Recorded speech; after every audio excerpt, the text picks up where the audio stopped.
자꾸 넘어지는데 어떻게 해요?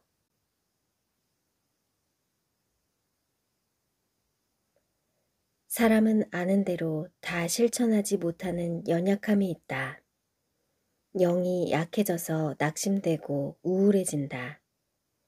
연약함은 우리 모두의 고민이기에 이해하기도 하지만 연약함이 지속되면 이기는 자가 될 수 없다.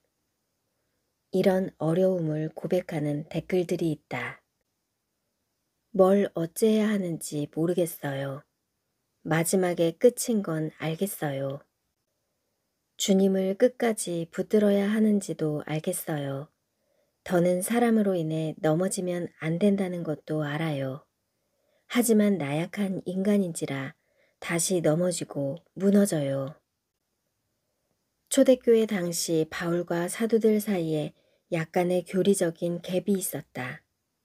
바울은 그가 보낸 서신에서 오직 믿음으로 구원받고 모든 행위의 무용성을 강조하는 듯 했다.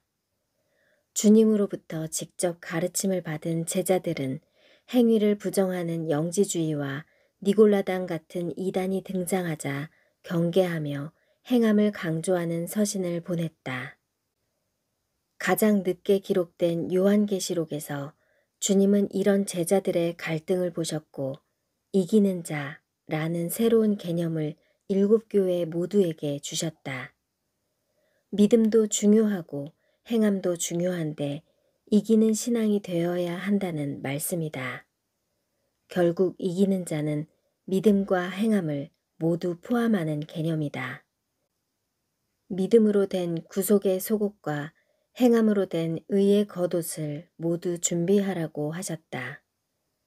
그러나 자기 의에 잠긴 자들은 깊이 잠을 자는 상태에 있다. 만약 믿음의 상태에서 끝난다면 신자들이 고민할 것이 하나도 없다. 십계명도 지킬 필요가 없고 가난한 이웃을 돌아볼 필요도 없고 선교와 박해, 순교도 할 필요 없다. 일부 신자들은 감당해야 할 고난은 생각하지 않고 누릴 영광만 생각한다. 이런 신자들은 바깥 어두운 곳으로 쫓겨난다. 우리가 치열하게 영적 전쟁을 수행하는 이유도 이기는 자가 되기 위함이다. 그러나 교회의 실상은 이기는 교회가 있고 죽은 교회가 있다. 벌거벗은 교회가 있고 죄로 더럽혀진 옷을 입은 교회가 있으며 정결하고 깨끗한 흰 옷을 입은 교회도 있다.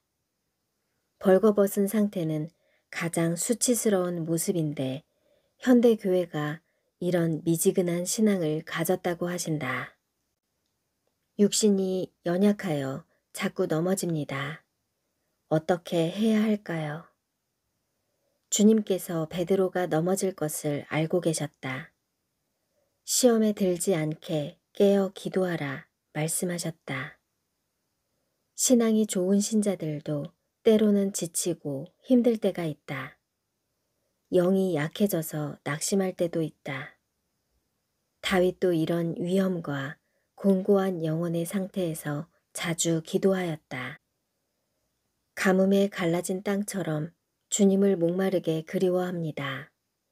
내가 아침에도 주님을 찾고 한낮에도 기도하며 늦은 밤에도 두 손을 듭니다. 이는 주님의 견고한 사랑과 주님을 신뢰하기 때문입니다. 주님께서 내가 걸어가야 할 길을 가르쳐 주십니다. 내 영혼을 주님께 들어 올리기 때문입니다. 내게 주님의 뜻과 행하는 법을 가르쳐 주십시오. 김아중이 쓴 하나님의 대사의 에필로그에는 이런 내용이 있다. 나는 고난을 겪지 않고 예수를 믿게 된 대신에 하나님이 나를 축복하시는 만큼 나 자신이 스스로 힘든 길을 가기로 결정했다. 가능한 한 세상적인 즐거움을 멀리하고 시간만 나면 무릎 꿇고 기도하면서 하나님 말씀에 충성하는 삶을 살기로 했다. 무척 단조롭고 무미건조한 생활이었지만 감사하게 받아들이며 인내했다. 필자도 스스로 광야의 길을 택한다. 일부러 자신을 고독과 침묵 가운데 들이밀고 그곳에서 전신 모드로 주님만 발견하기를 바라는데 역시 단순한 라이프다. 영적인 진보는 이런 가운데 나온다. 우리의 대부분의 시간을 누구와 함께 보내느냐에 따라 나의 정체성이 결정된다. 세상에 속하지 않고 악에 빠지지 않는 것이 곧 주님 안에 거하는 삶이자 주님을 기쁘시게 하는 것이다. 내가 시간을 함께 보내는 대상, 내가 주로 생각하는 대상이 곧 내가 사랑하는 대상이다. 그러나 인간적인 최선을 다하는 것이 참된 그리스도인의 삶은 아니다. 주님은 우리 자신의 노력으로는 도저히 이룰 수 없는 그런 삶의 모습과 태도를 우리에게 바라신다. 그래서 그분은 우리에게 성령을 보내신 것이다. 찰리 스탠리. 기도는 간절해야 한다. 간절하게 방언으로 기도하면 방언이 바뀌어지는 것을 경험할 것이다. 방언으로 기도하지 않아도 간절하게 기도하면 시간 가는 줄 모르게 된다. 성령께서는 조는 신자들에게 마음의 경고를 하신다. 성령께서 마음에 감동을 주실 때 의식적으로 순종해야 한다.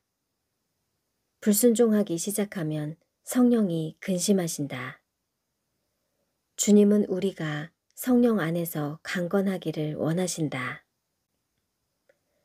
판디타 라마바이는 인도 남부의 신분 높은 집안에서 태어났다. 하지만 산스크리트어의 대가이자 힌두교 경전 교사였던 그녀의 아버지는 물욕이 없는 인물이었고 급기야 빈털터리가 되어 마을을 전전하는 집시 신세가 되고 말았다. 필자가 인도 북부에 단기 선교를 갔을 때 이런 집시 무리를 만난 적이 있었다. 아이들과 노인과 성인들이 가족을 구성하고 있지만 고정된 거처가 없었다. 돌아다니다가 저녁이 되면 한적한 곳에 텐트를 치고 잔다. 그들에게 복음을 전하고 그들은 우리에게 종이를 접어 큰 꽃이 피는 것처럼 솟아나는 것을 보여주었다. 꽃이 피어오르는 것은 신기한 모습이었다. 라마바이는 고통에 찬 유년을 보내야 했다.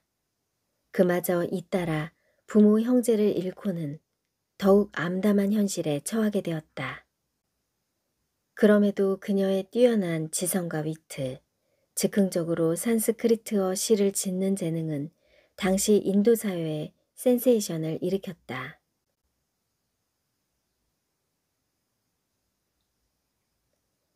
그녀는 학자 협회로부터 학자라는 칭호까지 얻었는데 그녀의 이름에 판디타가 붙었다. 그러나 유명세도 잠시 자신보다 낮은 계급의 남자와 결혼하면서 철저하게 지배계층으로부터 소외되었고 남편마저 병사한 후에는 사회의 가장 밑바닥으로 떨어지고 말았다. 힘든 상황과 불확실한 미래는 그녀로 하여금 힌두교 신앙에 대해 회의하게 만들었고 미래를 약속해줄 진정한 신을 찾게 했다. 그녀는 결국 예수 그리스도의 품에서 참 안식을 얻었고 그로부터 완전히 다른 삶을 추구하게 된다. 1989년 가난한 여성과 고아들을 위한 쉼터를 설립한 라마바이는 그들에게 의식주를 제공하는 동시에 교육과 직업훈련의 기회도 주었다. 그녀는 인도 전통사회의 억압에서 고통받는 여성들과 과부들의 권익 옹호와 아동의 결혼 금지를 위해 싸웠다. 그녀는 거기에서 그치지 않고 일반인이 읽을 수 있는 인도어 성경 번역도 하였다.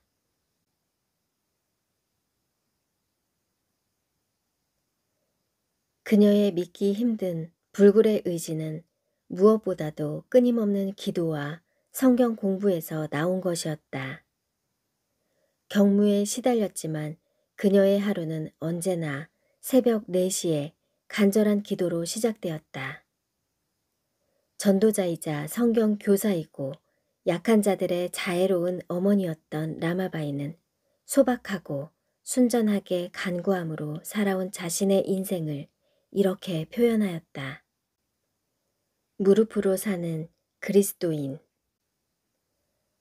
우리는 부유하거나 위대하지 않습니다. 그러나 하늘 아버지가 사랑의 손으로 매일 양식을 주시기에 행복합니다. 하루하루 필요한 것 이상은 조금도 받지 못하고 은행 통장도 없고 수입도 전혀 없지만 하나님을 온전히 의지하기에 두려울 것도 없고 잃을 것도 후회할 것도 없습니다. 그리스도인은 무엇으로 이기는 삶을 살 수 있을까? 무릎으로 사는 그리스도인이 승리할 수 있다. 주님은 우리에게 이미 그 열쇠를 주셨고 우리는 사용하여 창고 문을 열면 된다. 기도는 신자의 특권이자 책임이자 위대한 능력의 원천이다.